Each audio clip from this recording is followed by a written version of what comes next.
In today's video, I am going to explain muscle anatomies that may restrict thoracic spines and ribcage movement. I want to focus on tiny muscles and big muscle. Let me start from backside, small muscles. I want to explain this muscle first.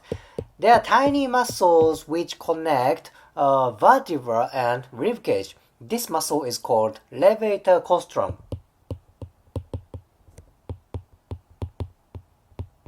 Levator colostrum. There are two fibers in this muscle. This shorter one is levator colostrum brevis. Brevis literally means short. If there is short one, there should be long one. Yep, this long one is levator colostrum longus. As I said, this muscle attaches to transverse processes like this. Then the other side, the other part of attachment is indeed colostrum, ribcage. When this muscle contracts, that brings ribcage up this way. That is why this is levator colostrum. Function of this muscle is elevation of ribcage. That means this is important for breathing, right? Elevation, also known as that is for breathing. Yep, this is very important. This is tiny muscle. However, when tiny muscle gets tight, that kind of aggravates stability of joint. Since this is muscle tissue, this of course moves joint. That of course moves bone. Simultaneously, tiny muscle is also important for stability. Okay, think about ligaments. Ligaments are deep part, right? It's just around joint. Ligament is not thick. Ligament is not massive structure. They are very thin, but they are strong. So I see this kind of principle for muscles. As muscle size gets bigger and bigger, like gluteus maximus and pectoralis major, these kinds of muscles are important for joint mobility. These big muscles move joint rapidly, strongly, right? But how about tiny muscles like levator colostrum? These tiny muscles cannot exert a lot of power like big muscles, right? Instead, tiny muscle has more important role for stability. Then what's gonna happen if this muscle gets tight? That inhibits movement of joint because that tightened up joint. It's very important muscle. Since this muscle attaches to both ribcage and transverse processes, that is vertebra, then tightness of this muscle may decrease both ribcage movement and thoracic spine movement. I believe this kind of tiny muscle is very, very important. Okay, number one, that is levator colostrum. Next muscle is this one. This is multifidus. Multifidus attaches to spines.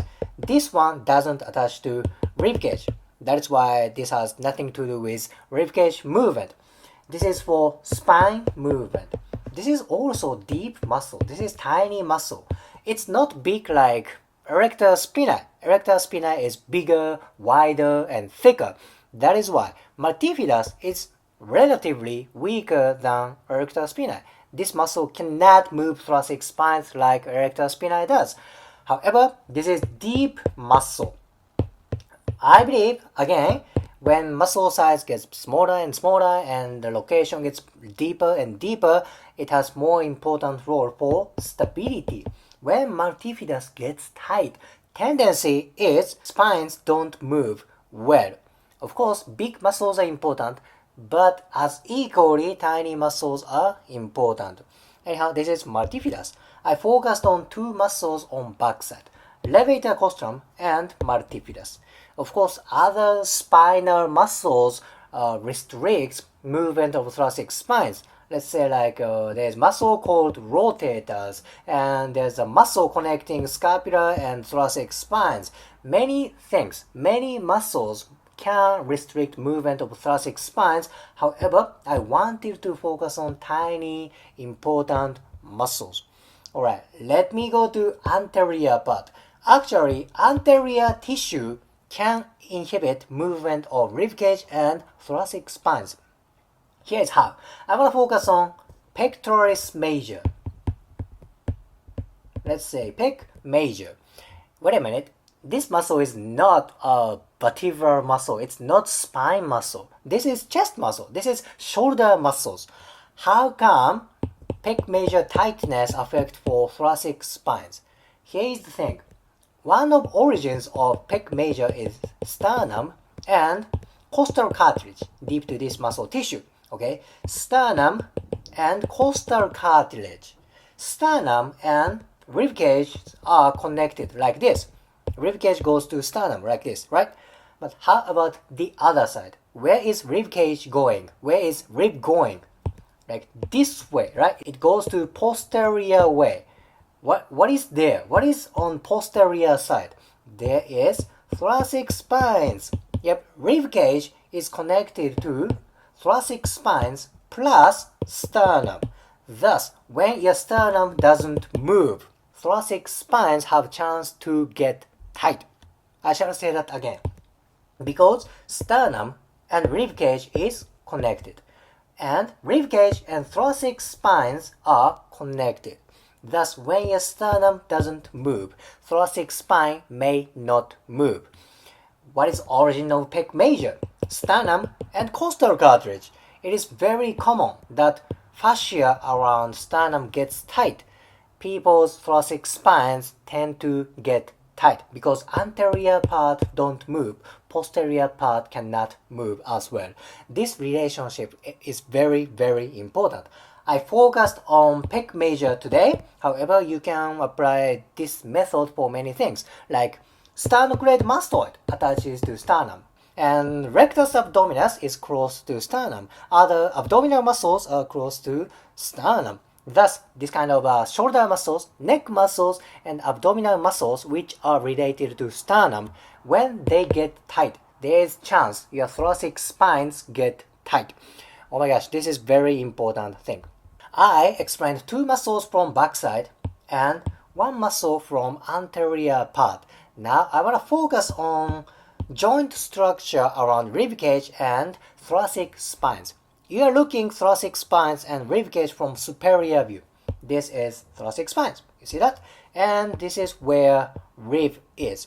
Actually, rib and thoracic spine is connected by two joints. This part and this part. The blue one, the blue part joint is called costovertebral joint.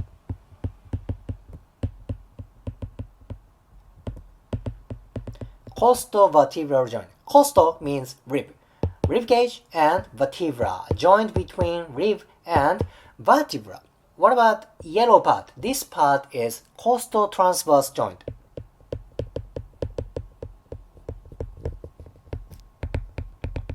Costotransverse joint. Costo, ribcage. Transverse means transverse process. Two joints. Costovertebral joint and costotransverse joint. These joints are so important. When somebody has tight joints around here, ribcage movement, breathing is inhibited, plus thoracic spine movement is also restricted. They are tiny joints. They are very minor joints, however, very, very important. Alright, one more thing about costovertebral joint. It's not about ribcage function, yet very important. In front of costovertebral joint, there's a sympathetic nervous system running just in front of costovertebral joint. This is the sympathetic nervous system. So tightness of this joint may have something to do with sympathetic nervous system. If somebody's sympathetic nervous system is aggravated, maybe their thoracic spines, maybe their ribcage movement is restricted as well. I don't say this is always 100% related, but if you know this anatomy, you have some ideas that relationship between sympathetic nervous system and thoracic spines and ribcage. Very important to know. Again, in today's video, I explained two tiny muscles from backside, one big muscles on anterior part, and a little bit joint structure about thoracic spines and ribcage. If you liked today's video, please hit the like button, comment, and subscribe. See you next video.